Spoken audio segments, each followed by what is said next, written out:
हम्म। उम्मीद है कि आप लोग खैरवाफियत से होंगी।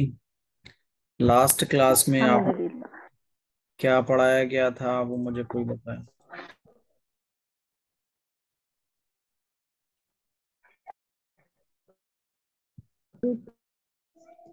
वजू टूटने की 9 चीजें। वुजू टूटने की 9 चीजें। 9 चीजें पढ़ाई गई थी। कौन कौन सी वो 9 चीजें थी, कोई बता दे मुझे। जी। पेशाब पखाना करना। रीका खारिज होना। 3 खून का बहना। 4 कह करना। 5 पागल हो जाना। और 6 बेहोश हो जाना। 7 सोने से छूट जाता है वजन। और 8 है बालिग मर्द और औरत का कह कहा लगाकर हंसना। और लास्ट हैज का आ जाना। तो लास्ट की 3 चीजें थी कि अच्छा, कौन सी हंसी से वुजू टूट जाता है और नमाज टूट जाती है, ये पढ़ा दिया था कह आपने। कहा। जी जी वो पढ़ा दिया था। चलो मुझे रोजी बताएं। रोजी बताइए कि कौन सी हंसी से वुजू टूट जाता है और नमाज टूट जाती है।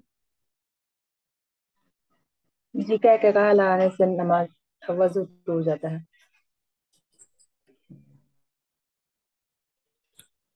आप ये बताएं कि कौन सी हंसी से सिर्फ वुजू टूटता है, नमाज और सिर्फ नमाज टूटती है, वुजू नहीं टूटता। स्माइल करने से। इस्माइल। इस्माइल में की कितने टाइप्स हैं इस्माइल के। मैं तो स्माइल सिर्फ मुस्कुराना, उससे वजू नहीं टूटता, नमाज नहीं टूटती आपकी। अगर आप जोर से हंस के बात करेंगे, या आई मीन बात नहीं करेंगे, हंसेंगे, तो उसमें आपकी नमाज टूट जाएगी।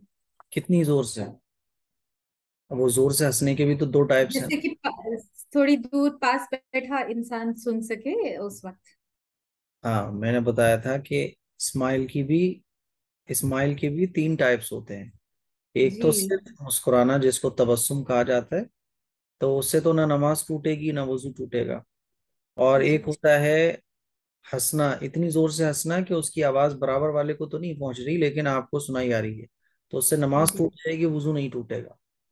और एक जी होता है कि कहकहा मार के हंसना, आवाज से हंसना, ठट्टे मार के हंसना, तो उससे आपका वजू भी टूट जाता है और नमाज भी टूट जाती है। तो अच्छा, मुझे अब बताओ आप कि वॉमिटिंग की कितनी किस्में थी और कौन सी वॉमिटिंग से वजू टूट जाता है, याद है। वॉमिटिंग। वोमिटिंग की 2 किस्में वॉमिटिंग। थी।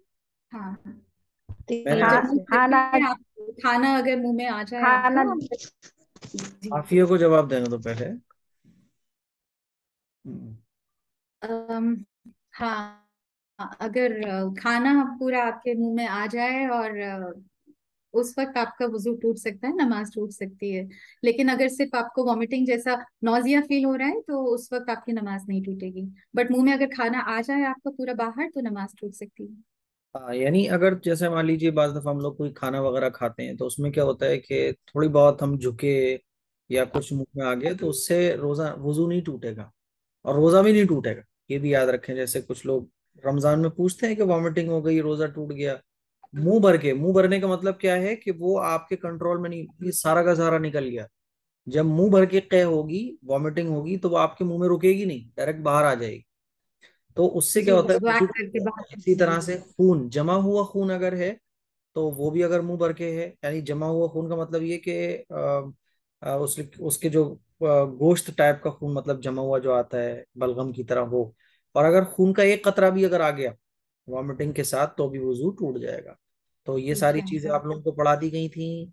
अच्छा, जी। गुस्ल के अकसाम पढ़ा दिए गए थे, कोई मुझे बताएं गुस्ल के टाइप्स पढ़ा दिए गए आप लोगों को। मैं अब लिख लिया नहीं करूँ। मुफ्ती साहब आज पढ़ाए जाएंगे। मैं अब लिख लिया करूंगा कि मैंने आप लोगों को लास्ट क्लास में क्या पढ़ाया था, क्योंकि आपका बैच और एक बैच और है वो साथ चल रहा है, तो जिसकी वजह से बड़ी कंफ्यूजन होती है, 5-10 मिनट यही पूछने में लग जाते हैं कि लास्ट क्लास में क्या पढ़ाया गया था। मुफ्ती साहब आज गुसल के अकसाम पढ़ाने थे आपको। चलिए, बहुत अच्छी बात है। तो गुस्ल के जो अकसाम है, हर इबादत के कुछ टाइप्स होते हैं। आपने देखा होगा कि नमाज के कितने टाइप्स होते हैं, 3 टाइप्स होते हैं। एक तो फर्ज नमाज, एक सुन्नत नमाज और एक नफल नमाज। इसी तरह से वुजू के भी अकसाम होते हैं। फर्ज वुजू, आपके ऊपर वुजू फर्ज है, आपका वुजू टूट गया है, तो आप नमाज नहीं पढ़ सकती, आपके ऊपर वुजू करना फर्ज है। एक होता है सुन्नत वुजू।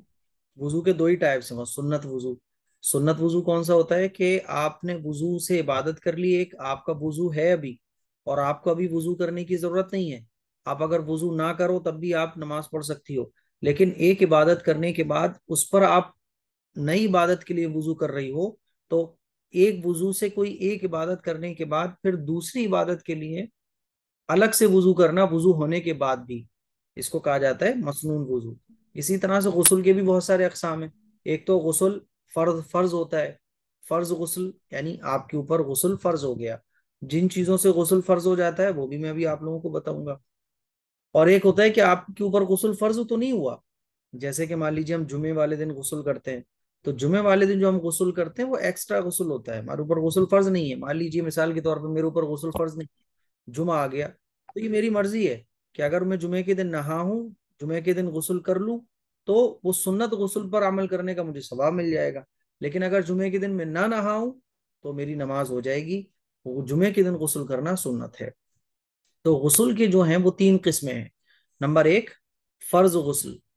फर्ज गुस्ल किसको कहते हैं कि मर्द पर गुस्ल सिर्फ जनाबत की सूरत में फर्ज होता है, जबकि औरतों पर जनाबत के अलावा हैज और निफास के मुकम्मल होने पर भी गुस्ल फर्ज होता है। इसी तरह मैयत को गुस्ल देना भी फर्ज होता है। तो देखो, मर्द और औरत पर जो गुस्ल फर्ज होता है वो जनाबत की हालत में फर्ज होता है। जनाबत किसको कहते हैं ये आपको समझना लाजमी है। मैं शायद ये बात आप लोगों को बता चुका हूं कि कुछ चीजें क्या होती हैं, शर्म हया के खिलाफ होती हैं, लेकिन वो हमारी लाइफ से रिलेटेड होती हैं। पाकी नापाकी के मसाइल हैं, है ना, सही गलत के मसाइल हैं, मियाँ बीवी के मसाइल हैं। तो ये जितनी भी चीजें हैं ये हमारी लाइफ से जुड़ी हुई है। इनको अगर हम ना सीखें तो हमें पता नहीं चलेगा क्या सही है क्या गलत है, और सीखें तो बाज चीजें ऐसी होती हैं जो शर्म हया के खिलाफ होती हैं। तो उसमें मसला ये है कि अदब के साथ, सलीके के साथ, अच्छे लफ्ज के साथ, है ना, अच्छे अल्फाज के चुनाव के साथ कोई भी मसला पूछा जा सकता है। सहाबा इकराम के जमाने में खातून आई और अपने हस्बैंड की शिकायत हुजूर अलैहिस्सलातु वस्सलाम से करने आई थी। ये मैं वाकई आप लोगों को इसलिए सुना रहा हूँ कि लफ्जों का चुनाव, यानी आप जो अपनी जबान से बात बोल रहे हो, सामने वाले से जो बात पूछ रहे हो, उसमें आपके लफ्जों का चुनाव कितना मायने रखता है। एक सही बात भी, एक गलत बात भी, किसी का ऐब भी अगर बताया जाए अच्छे लफ्जों के साथ, तो वो ऐसा खूबसूरत बन जाता है कि बस उसका ऐब वैसे ही खत्म हो जाएगा आपकी बात सुनकर। तो हुजूर के जमाने में एक साहबी आई अपने हस्बैंड की शिकायत लेकर हुजूर के पास। उनके हस्बैंड क्या करते थे, उनको टाइम नहीं देते थे, उनको वक्त नहीं देते थे। तो एक तो है शिकायत करने का तरीका क्या है कि मेरे हस्बैंड बड़े खराब हैं, मुझे टाइम नहीं देते बिल्कुल भी, उनके पास तो मेरे लिए टाइम ही नहीं है, हर वक्त काम में लगे रहते हैं, मेरी तरफ कोई तवज्जो ही नहीं है। एक तरीका तो ये है। अच्छा, ये तरीका अगर हस्बैंड के बारे में कोई बाहर वाले से ही बात की जाए तो अच्छा माना जाएगा? नहीं माना जाएगा। वो साहबी आई और हुजूर से क्या अर्ज किया, या रसूल अल्लाह, मेरे हस्बैंड रात भर इबादत करते हैं, मेरे हस्बैंड, मेरे शौहर जो हैं वो रात भर अल्लाह की इबादत करते हैं। हुजूर समझ गए कि ये खातून क्या कहना चाह रही है। उनके हस्बैंड को बुलवाया, क्यों भाई रात भर तुम इबादत करते हो? बोले या रसूल अल्लाह बिल्कुल। और उन्होंने शिकायत में क्या कहा, या रसूल अल्लाह, मेरे हस्बैंड रात भर अल्लाह की इबादत करते हैं और दिन भर रोजा रखते हैं। तो हुजूर समझ गए कि ये आदमी, ये सहाबी अपनी वाइफ के साथ टाइम स्पेंड नहीं करते। दिन में रोजा रखेंगे, रात में अल्लाह की इबादत करेंगे, तो वाइफ के साथ रात में टाइम स्पेंड कहाँ हो रहा है? तो हुजूर ने उनको बुलाया और कहा कि देखो, जिस तरह से रात भर इबादत करना अल्लाह का हक है, अल्लाह की इबादत करो, खूब करो, लेकिन कुछ हिस्सा आराम करना ये भी तुम्हारा हक है, बीवी के साथ टाइम स्पेंड करना ये भी बीवी का हक है। और ये कोई इस्लाम से अलग नहीं है। इसीलिए एक दिन रोजा रखो, एक दिन छोड़ दो, रात में कुछ हिस्सा इबादत करो, कुछ हिस्सा आराम कर लो, कुछ हिस्सा अपनी बीवी के साथ गुजारो, अब आपको मैं ये बताना चाह रहा हूँ कि वो लफ्जों की अदायगी कितनी प्यारी थी। देखें आप कि अपने हस्बैंड की शिकायत भी हो रही है, लेकिन आप ये देखिए लफ्जों का चुनाव कितना प्यारा हो रहा है कि सुन के भी जो है ना मजा आ जाए कि भाई हस्बैंड को भी अगर पता चले मेरी बीवी ने मेरी शिकायत की है, तो वो भी अपनी बीवी पे फिदा हो जाएगा कि यार क्या शिकायत का अंदाज है माशाल्लाह। तो बाज़ दफा क्या होता है कि कुछ चीजें जिनकी हम शिकायत कर रहे होते हैं, तो वो चीजें सामने वाले के लिए यकीनन अच्छी होती हैं, यानी हम उसकी खैरखाही में वो शिकायत कर रहे हैं। लेकिन अगर शिकायत करने का अंदाज अच्छा ना हो, लफ्जों को चुनाव अच्छा ना हो, फिर क्या होता है कि वो शिकायत जो है वो नफरतों का सबब बन जाती है। इसीलिए जबान आपके किरदार को ऊंचा करने में बहुत अहम रोल अदा करती है। मेरा एक दोस्त था, तो मान लीजिए मैं एक मिसाल दे रहा हूँ, वैसे ही दोस्त को छोड़ो आप। मान लीजिए आपकी कोई फ्रेंड हो, और वो फ्रेंड बड़ी बदसूरत हो, उसका चेहरा इतना खूबसूरत ना हो, है ना, फिर वो सच धज के आपके पास आए और आपसे कहे कि ये मेरे ऊपर कपड़े कैसे लग रहे हैं। तो आपको बोलने के दो तरीके आपके पास होंगे। आप कह सकते हो अरे ये बिल्कुल बेकार लग रही हो तुम इसमें, वैसे ही एक तो काला कलर है तुम्हारा, ब्लैक सूट और पहन लिया तुमने, बेकार लग रही हो, नहीं बिल्कुल बेकार। तो उसका दिल टूटेगा। एक दूसरा तरीका ये होता है कि अच्छी लग रही हो माशाल्लाह, लेकिन मैं समझती हूँ कि वाइट, काले सूट की जगह वाइट पहन लो या कुछ और पहन लो, ये ज्यादा जमेगा आपके ऊपर। वैसे तो माशाल्लाह ऑल इज वेल है, लेकिन ये थोड़ा सा इधर हो जाए तो बहुत अच्छा लगेगा। अब देखो दोनों में फर्क है। तो हर चीज में ये चीजें सीखने की होती हैं, ये चीजें अखलाक से मुताल्लिक होती हैं कि हम अगर किसी से बात कर रहे हैं तो हमारा अंदाज होना चाहिए बिल्कुल सही। बड़ों से बात करने का तरीका अलग हो, छोटों से बात करने का तरीका अलग हो, लेकिन हमारा क्या है कि हमें पता नहीं होता कि बात करने का हमारा तरीका क्या होना चाहिए। इसीलिए हम एक लाइन से सबको ले लेते हैं।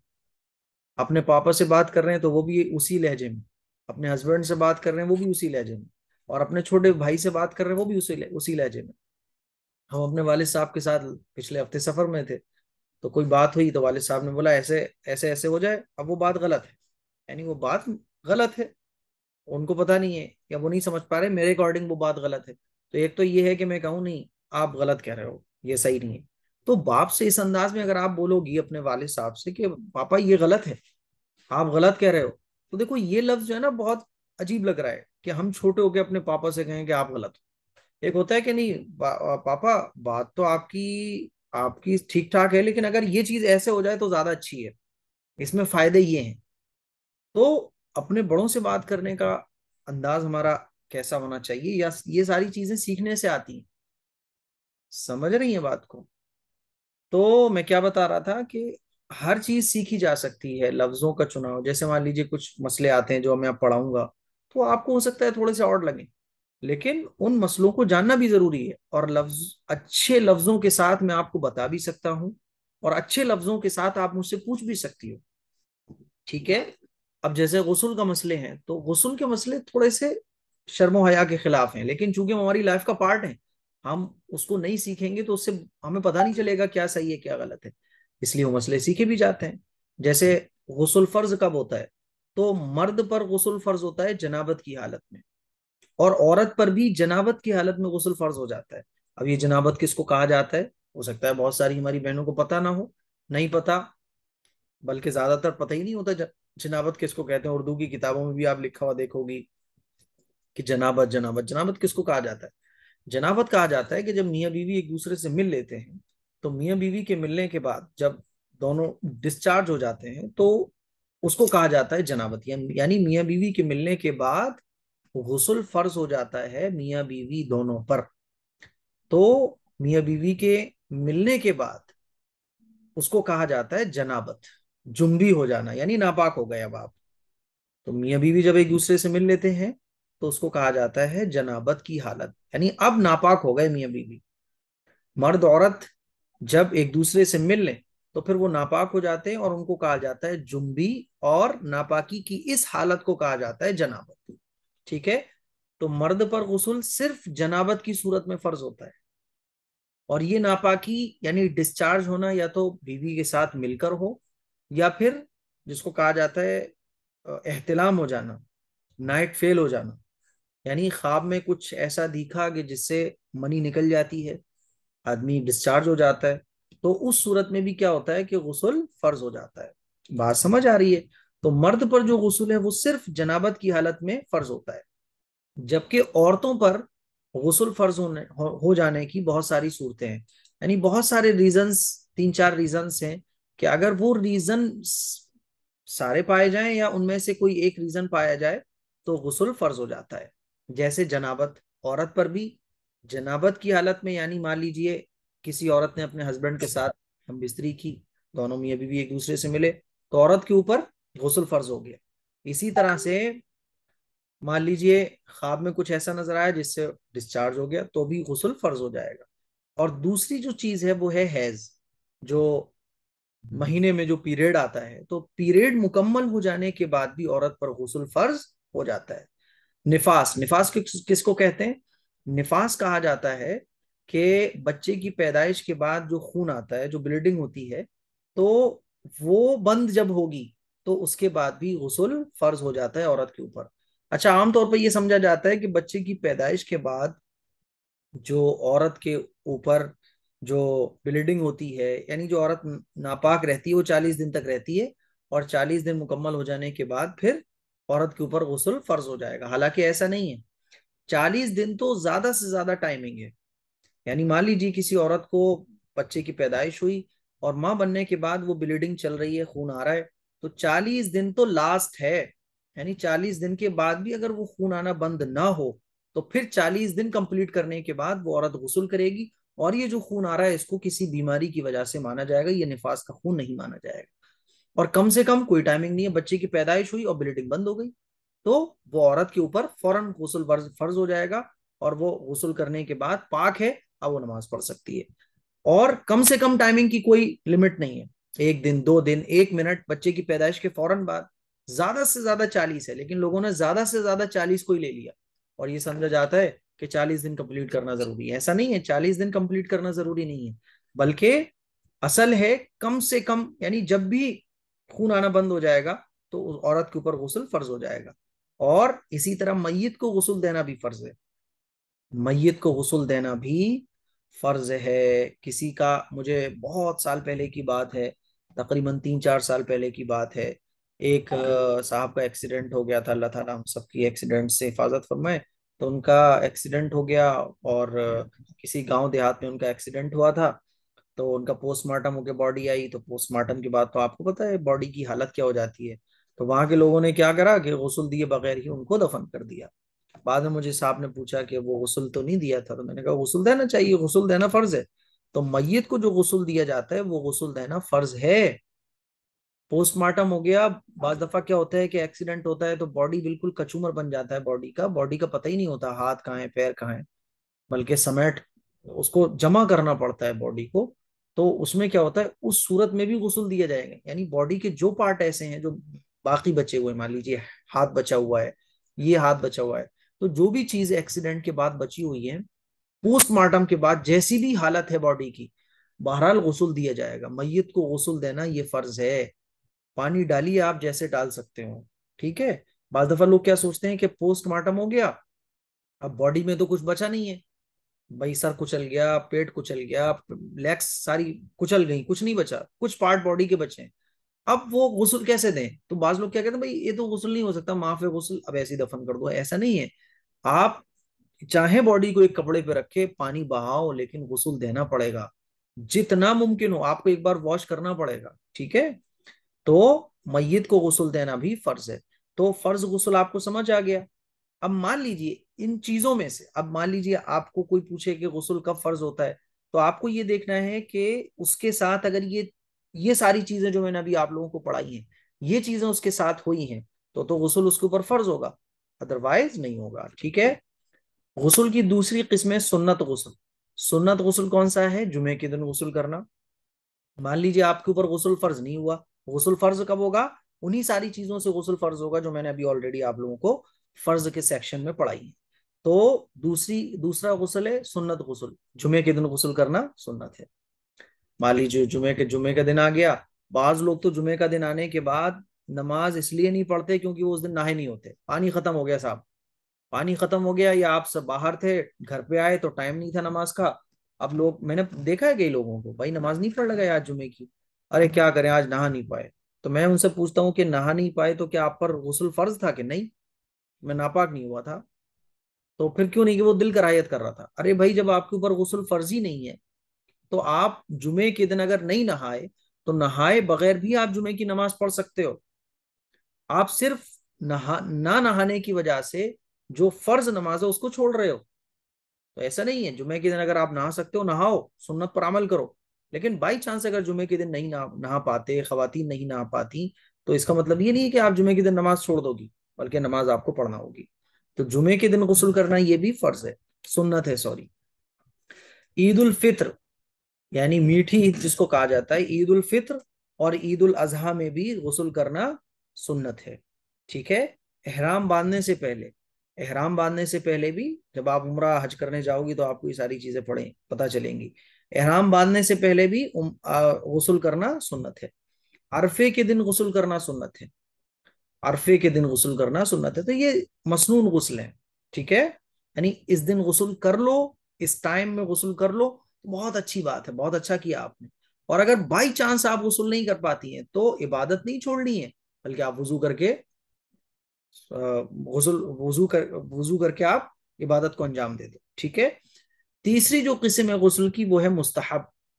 मुस्तहब किसको कहते हैं? देखो मुस्तहब कहते हैं, मुस्तहब को आप, मैं मिसाल देके समझाता हूँ। मुस्तहब कहते हैं, जैसे मान लीजिए मैं तैयार वैयार हुआ, तो मैंने परफ्यूम लगा लिया अपने कपड़ों में, तो मेरी जो खूबसूरती थी, जो मैं तैयार हुआ था, उसमें एक पॉइंट का और इजाफा हो गया, एक पॉइंट मेरा और बढ़ गया उस खूबसूरती में। मैं तैयार वैयार हुआ, मैंने जो है ना एक ये जो बटन मेरे सिंपल लगे हुए हैं इसकी जगह मैंने कुछ वो नग वाले या वो जो शीशे वाले बटन होते हैं वो लगा लिए। तो हम जो रेडी हुए हैं, तो रेडी होने के बाद हमारे अंदर कोई कमी नहीं है, हम फुल रेडी हैं। लेकिन उसमें जो एक्स्ट्रा खूबसूरती बढ़ाने वाली जो चीजें होती हैं उनको कहा जाता है मुस्तहब। यानी हमारी इबादत कंप्लीट है, लेकिन उस इबादत में खूबसूरती और बढ़ जाएगी। जैसे वो बोलते हैं ना, आप एग्जाम देने जाती हो तो एग्जाम देने के बाद आपने जो क्वेश्चंस के आंसर दिए हैं, तो आपने मान लीजिए 5 सवालों में से आपको 3 सवाल के जवाब देना है। तो 3 सवालों के आपने जवाब दे दिए, एक सवाल का नंबर है, एक सवाल का जवाब देने पे नंबर मिल रहे हैं आपको 30। 100 नंबर का पेपर है, 5 में से आपने 3 सवालों के जवाब दिए, 90 आपके नंबर हो गए। लेकिन वो जो 100 में से 100 नंबर लाने वालों के लिए, लाने वालों को क्या करना पड़ता है? मान लीजिए कोई 100 में से 100 नंबर लाना चाहता है, तो उसको क्या करना पड़ता है? उसको रीडिंग और उसको राइटिंग, यानी आपने किस अंदाज में जवाब दिए हैं, आपकी राइटिंग में किस, आपके लिखने का क्या लेवल रहा है, आपकी राइटिंग कितनी प्यारी थी, आपके लिखने का, सवालों के जवाब देने का अंदाज कितना प्यारा था। तो ये जो 10 नंबर एक्स्ट्रा होते हैं, बिल्कुल इसी एक्स्ट्रा सवाब को कहा जाता है मुस्तहब। ठीक। तो मुस्तहब गुस्ल कौन कौन से हैं? खौफ के वक्त गुस्ल करना। मान लीजिए आपको खौफ, डर लग रहा है आपको, है ना, आपको डर लग रहा है, या तो आपको जिन्नातों का डर लग रहा है, शैतान का डर लग रहा है, या आपको अपनी जान का खौफ है, तो उस वक्त जो है गुस्ल करना मुस्तहब है। सफर से वापस आने पर गुस्ल करना, ये क्या है? मुस्तहब है। मान लीजिए आप सफर से कहीं वापस आ रहे हो तो गुस्ल करना ये मुस्तहब है। आंधी के वक्त, आंधी आ रही है, तूफान आ रहा है बहुत बड़ा और दहशत लग रही है, तो उस वक्त भी, आंधी के वक्त गुस्ल करना मुस्तहब है। सूरज ग्रहण और चांद ग्रहण के वक्त गुस्ल करना मुस्तहब है। ये गुस्ल करना मुस्तहब इसलिए है क्योंकि जब भी आंधी आए, सूरज ग्रहण हो, चांद ग्रहण हो, आफतें आने वाली हो, कोई बहुत बड़ा सैलाब आ रहा हो, तो ये जितनी भी मुसीबतों के टाइम है ना, इस वक्त गुस्ल करना इसलिए मुस्तहब है क्योंकि रसूलुल्लाह सल्लल्लाहु अलैहि वसल्लम ऐसे वक्त में अल्लाह की इबादत करते थे। और अल्लाह की इबादत गुस्ल के साथ की जाए तो उसका सवाब बढ़ जाता है। इसीलिए इन मौकों पर गुस्ल करना ये मुस्तहब है। ठीक है। तो ये गुस्ल की 3 किस्में हो गई, नंबर 1 फर्ज, नंबर 2 सुन्नत, नंबर 3 मुस्तहब। अब देखो, जब गुस्ल फर्ज होता है तो गुस्ल फर्ज होने वाली जो मैंने 3 चीजें आपको बताई थी, कि एक तो जनाबत की हालत में गुस्ल फर्ज हो जाता है, नंबर 2 हैज की हालत में गुस्ल फर्ज हो जाता है, नंबर 3 निफास की हालत में गुस्ल फर्ज हो जाता है। अब देखो, इंसान की जो शर्मगाह होती है, उस शर्मगाह से फीलिंग्स के वक्त, यानी सेक्सुअल फीलिंग्स के वक्त जो है वो तीन तरह की चीजें निकलती हैं, है ना। नंबर एक को कहा जाता है मनी, नंबर दो को कहा जाता है मजी, और नंबर तीन को कहा जाता है वदी। इन चीजों को भी समझना बड़ा जरूरी है। अगर आप इन, ये जो टॉपिक्स चल रहे हैं ना हमारे, ये बहुत ज्यादा आप ऐसे समझ ले थोड़े से टफ है। जैसे हम वजू से गुस्ल की तरफ आए, अब गुस्ल के बाद हम तयम्मुम की तरफ जाएंगे, तयम्मुम के बाद नमाज की तरफ जाएंगे। ये चार छह चीजें हैं जो थोड़ी सी मुश्किल है। इसके बाद तो फिर हलवा है एकदम, बिल्कुल हलवा ही हलवा चलेगा आपको, बिल्कुल। क्योंकि ये चीजें बेसिक हैं, ये मजबूत आपकी हैं, तो ऊपर इस पर जितनी भी इबादतें आप करोगी वो ठीक हो जाएंगी। अब बाज दफा खवातीन पूछती है ना कि आ, आ, कि शर्मगाह से कुछ ऐसा लिक्विड निकला, तो क्या गुस्ल फर्ज हो जाएगा या वजू टूटेगा? तो आप जब तक मनी को, मजी को और वदी को नहीं समझोगे, तो आप ये फाइनल नहीं कर पाओगी कि आप पर गुस्ल फर्ज हुआ या आपका वजू टूटा। इसीलिए मनी को भी समझना जरूरी है, मजी को भी समझना जरूरी है, और वदी को भी समझना जरूरी है। तो औरत के और आदमी के सेक्सुअल फीलिंग्स के टाइम तीन चीजें शर्मगाह से निकलती हैं। नंबर एक मनी। मनी किसको कहा जाता है कि जब सेक्सुअल फीलिंग्स आदमी में आती हैं और वो अपनी वाइफ से मिलता है, या वाइफ, मियाँ बीवी एक दूसरे, वाइफ हस्बैंड एक दूसरे से मिलते हैं, तो जब वो फीलिंग्स कंप्लीट हो जाती हैं मियाँ बीवी के मिलने के बाद, और डिस्चार्ज आदमी औरत हो जाता है, तो डिस्चार्ज होते वक्त जो लिक्विड निकलता है उसको कहा जाता है मनी, स्पर्म जिसको कहा जाता है, जिससे बच्चे की पैदाइश होती है। और ये स्पर्म जो होता है ये आदमी के भी निकलता है, औरत के भी निकलता है, उसको कहा जाता है मनी। तो मनी के निकलने से क्या होता है, गुस्ल फर्ज हो जाता है। बात समझ आ रही है? तो मनी किसको कहते हैं? जब आदमी, जब मैं आदमी बोलूं तो आदमी में औरत भी दाखिल है और आदमी भी दाखिल है। ऐसा नहीं है मैं बार बार कभी कभी आदमी बोलता हूं तो आप सोचो कह रहे साहब आदमियों की, आदमी जब मैं बोल रहा हूं तो आदमी में औरत भी दाखिल है, ठीक है। जैसे जब बोला जाए कि औरतों के लिए ये करना जरूरी है, तो औरतों में लड़कियां भी दाखिल होती हैं। इसी तरह से आदमी जब बोला जाता है तो औरत भी और आदमी दोनों दाखिल होते हैं।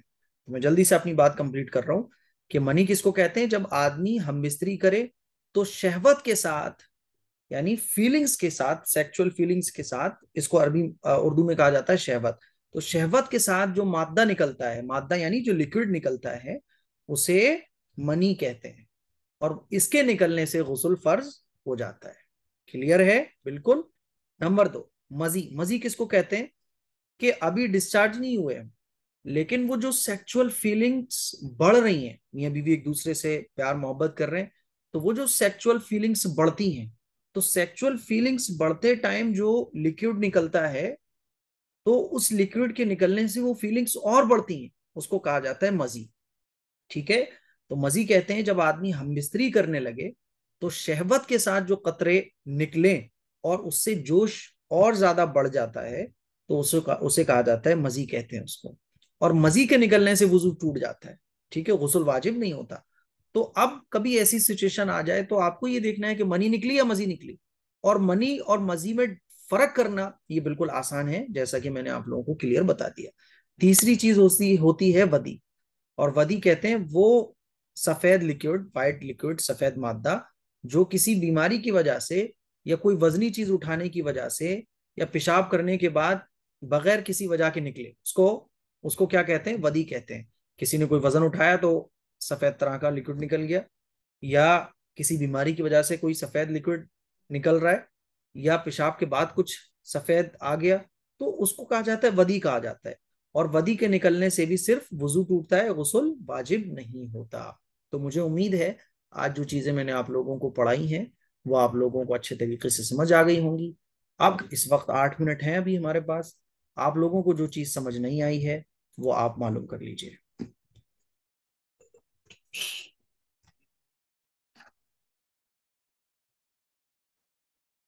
सो गए क्या सब? हेलो, अस्सलाम वालेकुम। अस्सलाम वालेकुम मुफ्ती साहब। इस्लाम जी। वो अगर इंतकाल हो गया है तो फिर मतलब अब सब ऐसे सब अलग अलग पीस रहेंगे तो फिर उनको पानी कैसे डालेंगे? वो मतलब वो सिर्फ पानी मतलब दम करके उनके आंख पे छिड़केंगे या तो फिर पूरा बदन पे पूरा डालना पड़ेगा? यूं बॉडी रखी हुई है, मान लीजिए मेरा मोबाइल है, ऐसे ले लें आप, ये बॉडी रखी हुई है, तो जो बॉडी के पार्ट्स बिल्कुल साबुत हैं उसको तो आप अच्छे तरीके से वॉश कर सकते हैं, लेकिन जो थोड़े से पोस्टमार्टम के बाद हालत खराब होती है तो उस पर पानी डालें, यूं करके पानी डाल दें एक बार बस। सिर्फ पानी डाल दे। हाँ बस। अस्सलाम वालेकुम। वालेकुम अस्सलाम। मुफ्ती साहब मुझे ये पूछना है, अम्मी को ना ख्वाब में चिल्लड़ दिखती है बहुत, मतलब जो चिल्लड़ होती है वो हम्म। हर जगह वो दिखती है। हम्म। तो बात नहीं, इसका क्या है? कोई बात नहीं, ऐसे ही दिख रहा है बस वो। ये ख्वाब एक दो बार और दिख एक गया, बात। तुम्हारी अम्मी ने उसको ज्यादा माइंड पे लिया तो तीसरी बार भी नहीं दिखेगा। नहीं, वो बचपन से देखती हुई आ रही है काफी टाइम से। उसको सोचना बंद कर दें, वो दिखना बंद हो जाएगा। अच्छा। हम्म। और एक बात, मेरी अम्मी आपकी बहुत बड़ी फैन है, जब से आपके संडे बात कराएं तो कमेंट अम्मी से, बॉक्स की स्टार्टिंग। तो बात मैं घर कराएं। पे नहीं रहती हूँ, मैं हॉस्टल में रहती हूँ। कहाँ रहती हैं? मैं बाहर हूँ। मैं हॉस्टल में रहती हूँ और अम्मी घर पे हैं। किस जगह रहती हैं आप हॉस्टल? तो मैं बरेली में रहती हूँ, आपसे मिलने आने वाली थी, लेकिन मैं कंफ्यूज हो गई थी बहुत ज्यादा, क्योंकि दो ऑफिस है ना वो। तो मुझे समझ नहीं आया, तो अम्मी ने डांटा भी था बहुत। क्यों? अम्मी बोली कि एक मौका मिला और तुम नहीं मिलने नहीं, नहीं गई। दूसरा मौका मिलेगा, मैं अभी दोबारा फिर जाऊंगा बरेली, आफिया का पासपोर्ट नहीं बन पाया। जरूर मैं, मुलाकात। हाँ मैं दोबारा जाऊंगा तो इंशाल्लाह जरूर। बरेली में तो कुछ लोग आग भी गए थे मिलने। एक खातून तो बेचारी 1.5-2 घंटे बाहर खड़ी रही थी ऑफिस के बाहर। फिर जब मैं वहां से निकला तो उन्होंने मुझे सलाम वगैरह किया, फिर मैं उनको अपने रूम में लेकर गया, नाश्ता पानी कराया, फैमिली से मिलवाया। तो वो बेचारी बड़ी, ये कह रही थी, मायूस होके जा रही थी, मैं तो 1.5 घंटे वो धूप में खड़ी रही, मुझे बड़ा तरस आया। तो कोई बात नहीं, मैं इंशाल्लाह बता दूँ। और अम्मी ठीक से है, आप अब आप जब, आएंगे तो। और अम्मी से आप जब चाहें जब बात करा दीजिएगा, आपकी अम्मी हमारी अम्मी। जी हाँ, वो आपकी बहुत बड़ी फैन है, आपको बहुत टाइम से फॉलो कर रही हूँ। हमारे यहाँ पे मतलब गांव में इतना सब कुछ नहीं है ना, तो वो सबको बताती रहती हैं। और आपका चैनल मैं भी तो बताती हैं, देखो, काफी लोगों को पोस्ट मैं तो एक भी। बात ये भी बोलता हूँ, और मैं अब मौका, एक बात आपने निकाली है तो मैं बता रहा हूँ कि आप लोग अपने अपने इलाके में एक महीने का प्रोग्राम सेट करो। आपका अगर घर बड़ा है, या आप घर बड़े का मैनेजमेंट कर सकती हैं, तो आप खवातीन के माहाना प्रोग्राम का इंतजाम करो। और अगर आप मान लीजिए यूपी की हैं, तो आप बेफिक्र होकर मुझे बोल दो, बस आप इंतजाम कर दो, बयान करने के लिए मैं आ जाऊँ। तो जी ये जो जी, इंशाल्लाह हम महीने आपको के जो जरूर प्रोग्राम है, बुलाएंगे। इसको आप सेट करो। जब तक अल्लाह ने मुझे ताकत दी है, हैसियत दी है, आपको कोई टेंशन लेनी, बस आप प्रोग्राम सेट करो। कहीं भी आप घर में एक बड़ा हॉल है, वहां आप एक डेट सेट करो, और थोड़े से पर्चे वगैरह बनवाओ, या वैसे ही आप पूरे मोहल्ले में, एरिया में कह दो कि आज इज्तिमा होगा, खवातीन का दीनी बात होगी।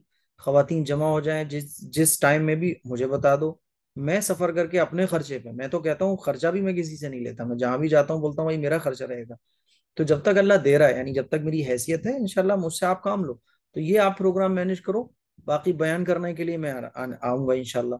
तो इससे क्या होगा कि हर महीने आपके यहाँ एक सिस्टम बनेगा। आपको पता है, अभी जब मैं बाह में गया था, अभी 2 हफ्ते पहले गया था गालिबन, तो बाह के जिस इलाके में बयान करने गया था, वहां के लोग खतरनाक किस्म के बिदती थे, यानी रस्म रिवाज, बड़ी बड़ी खुराफातों में मुब्तला थे। मैं जब वहां गया, मैंने बयान किया, और मैं गया था 40वें में। तो वहां जब मैंने बयान किया तो अल्हम्दुलिल्लाह, वहाँ हर महीने का प्रोग्राम खवातीन ने खुद सेट कर दिया कि हर महीने हम आपको बुलाएंगे। तो इससे क्या होगा कि औरतों के अंदर इल्म बढ़ेगा, और जब इल्म बढ़ेगा तो सारी चीजें खुद ब खुद खत्म हो जाएंगी। चलिए। जी जी, इंशाल्लाह हम जरूर बुलाएंगे आपको। बस अभी हम बाहर रहते हैं ना, पढ़ाई कर रही हूँ मैं, इस वजह से कुछ हो नहीं पा रहा। पढ़ाई कीजिए अच्छे से। आप मेरे लिए दुआ करें, मैं एग्जाम में पास हो जाऊं। बिल्कुल इंशाल्लाह। मुफ्ती साहब, हम जब गुस्ल करते हैं तो हमें क्या ठहर के पानी डालना चाहिए, पहले सर पे, फिर दाएं पे, फिर बाएं पे, या हम लोग बैठ के भी डाल सकते हैं? नहीं, बैठ के भी डाल सकती हो आप, उसमें क्या दिक्कत? बल्कि अच्छा, बैठ के नहीं ऐसा साफ लगता है कि कर सकते। पानी जिस्म पर पूरा पहुंच नहीं रहा है, ऐसा लगता है, तो ठहर के डाल सकते हैं क्या हम, हाँ डाल सकते हैं, कोई मसला खड़े नहीं, होकर? कोई दिक्कत नहीं। जी अच्छा। अस्सलाम वालेकुम मुफ्ती साहब। वालेकुम अस्सलाम। मुफ्ती साहब, मुझे तजवीद से कुरान शरीफ पढ़ना नहीं आता, तो क्या जब तक मैं सीखती नहीं हूँ, तो जब तक कुरान शरीफ ना पढूं, या जैसा मैं पढ़ती हूँ ऐसे ही कुरान शरीफ की तिलावत करते रहूं? जब तक आप सीख रही हैं, जी सीखिए जी भी, और जैसे आपको पढ़ना आता है वो भी पढ़ते रहिए। इसका मतलब ये थोड़ी है पढ़ना ही बंद कर दें, बल्कि आप जी जैसे जी। पढ़ती हैं वैसा भी पढ़िए, लेकिन उस पढ़ने को और कम सीखती भी करके रहूं। थोड़ा सा टाइमिंग सीखने के लिए भी निकालिए। और सीखने के लिए बड़ा आसान है कि आप मेरी वीडियो देखें, आपको किरात वगैरह सब आ जाएगी। मेरी वीडियोस को आप अगर एक वीडियो रोजाना देखेंगे तो इंशाल्लाह आपका कुरान सही हो जाएगा। मुफ्ती साहब आप भी क्लास स्टार्ट कर बस लीजिए। निकाल लो। क्या? आप भी क्लास स्टार्ट कर लीजिए कुरान शरीफ सिखाने की। हाँ, सब देखो कुरान जूम शरीफ पर। सिखाने की ऑलरेडी मेरी 1,000 से ज्यादा वीडियोस पड़ी हुई हैं। अगर कोई उनको देख ले, एक एक एक रोजाना देख ले 10-15 मिनट की टाइम निकाल कर, तो जी कुरान जी आ जाएगा। उसके लिए मैं अलग से क्या शुरू। जी। आज मैंने सूरह वाक़िया पढ़ी थी आपकी वीडियो देखकर। बिल्कुल, ऐसे आप पढ़िए। मैंने तो इतना आसान तरह से सिखाया है कि सीखने वाले तो सीख गए, तो इसीलिए उसको देखिए आप ना। कोई ना आए तो मुझसे मालूम कर लीजिए आप। चलिए। जी जी। मुफ्ती साहब एक सवाल और है मेरा। हम्म। जी, हम बिस्तर के वक्त मुफ्ती साहब अगर औरत डिस्चार्ज ना हो, ना मनी निकले ना मजी निकले, तो गुस्ल वाजिब है औरत पर भी? तो ये इन्होंने जो आपने सवाल पूछा है, तमाम खवातीन को ये मसला सीखना चाहिए, बहुत ज़रूरी मसला है।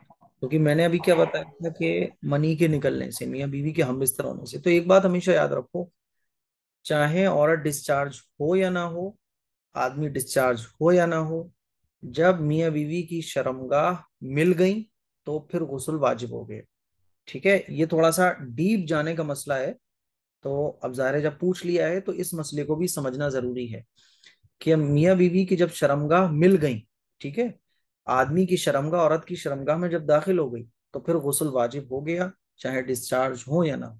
ये जरूरी मसला है जो आपको पता होना चाहिए। क्योंकि मान लीजिए मियाँ बीवी मुलाकात करते हैं और डिस्चार्ज नहीं होते, तो आप ये समझो कि गुस्ल फर्ज नहीं हुआ, नहीं गुस्ल फर्ज हो गया। ठीक है। शुक्रिया मुफ्ती साहब। चलिए साहब, और किसी को कुछ पूछना है? डॉक्टर साहब आपको मैंने एक मैसेज भेजी थी तो आपने उसका जवाब नहीं दिए। मैं दोबारा लिंक भेज रहा हूँ, अभी तो